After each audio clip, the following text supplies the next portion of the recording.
ఉండి ఉండి ఉపాయాలు మస్తుగా చేస్తున్నారు మన సర్కార్ పెద్దలు. మరెవరన్నా చెప్తున్నారో లేకపోతే ఎక్కడన్నా పోయి ట్యూషన్ పెట్టించుకుంటున్నారో తెలియదు కానీ దునియాలో లేని ఉపాయాలన్నీ చేస్తున్నారు, పేరు తెచ్చుకోవాలనుకుంటున్నారు. నాకు తెలిసి ఇసుంటి ఉపాయం చేసిన వాళ్ళు మన కాడ తప్పిడిచి ఇంకెక్కడ ఉండరు, ముంగట ముంగట కూడా ఎవ్వరు ఉండరు కావచ్చు. అబ్బబ్బబ్బబ్బబ్బబ్బబ్బబ్బబ్బబ్బబ్బా, ఎంత మంచి గురవంతులు ఇల్లు. ఇన్నోళ్ళెవరో ఇరనోళ్ళెవరో ఉన్నోళ్ళెవరో లేనోళ్ళెవరో గాని పంటలు పండించుకునేందుకు బ్యాంకుల్లో అప్పులు తీసుకున్నోళ్ళు అయితే ముచ్చట మొత్తం వినాలుల్లో.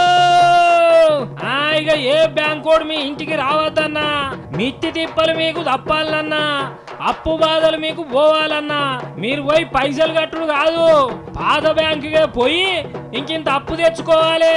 మళ్ళా అప్పు తెచ్చుకుంటేనే పాత అప్పులు పోతాయిల్లో. ఎట్లున్నదిలాగే ముచ్చట? అరే గీ తీన్మారోళ్ళేంది తెలియకుండా చెప్తున్నారు అనుకుంటారా? అంత తెలిసే చెప్తున్నాం గీ ముచ్చట. సర్కారు చెప్పింది చెప్పినట్టే ఇగో మీకు చెప్పినాం. అసలు కథ ఏంటంటే రుణాల మాఫీ పథకం కింద సర్కారు బ్యాంకోళ్ళకు కట్టే పైసలు ఇప్పుడు కొన్నే కట్టింది. అంటే రైతుల అప్పు శారానం అంతే తేరింది అన్నట్టు, ఇంకో బారానం అంతా అట్లనే ఉన్నది. ఇక అవి కూడా వచ్చే జూన్ నెల ఇంకో శారానం అంతు సర్కారు కడుతుందట. అంటే రైతులంతా బ్యాంకులకు ఇంకా అప్పు ఉన్నట్టే కదా అప్పటిదాకా. ఉన్న బ్యాంకు బాకీ ఉండంగా కొత్త లోన్ తీసుకుంటేనే పాత బాకీ తీరుస్తామని చెప్తున్నారు సర్కారోళ్ళు. అంటే గీ ముచ్చట ఏంటంటే అప్పులు ఎత్తుకుంటా కట్టుకుంటా పోతేనో మంచోళ్ళు అన్నట్టు, ఎత్తుకోకుండా కట్టకుంటుంటే వాళ్ళు బకాయిల కింద పడ్డట్టు. అంటే బకాయిలు అంటే మంచోళ్ళు కాదన్నట్టే కదా.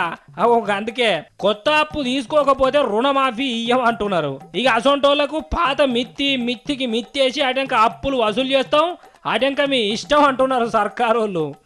ఈ ముచ్చట తెలియక మళ్ళా కొత్త అప్పులు ఎందుకు తీయని ఇంకా 10 లక్షల మంది రైతులు అప్పులే తీసుకోలేదట.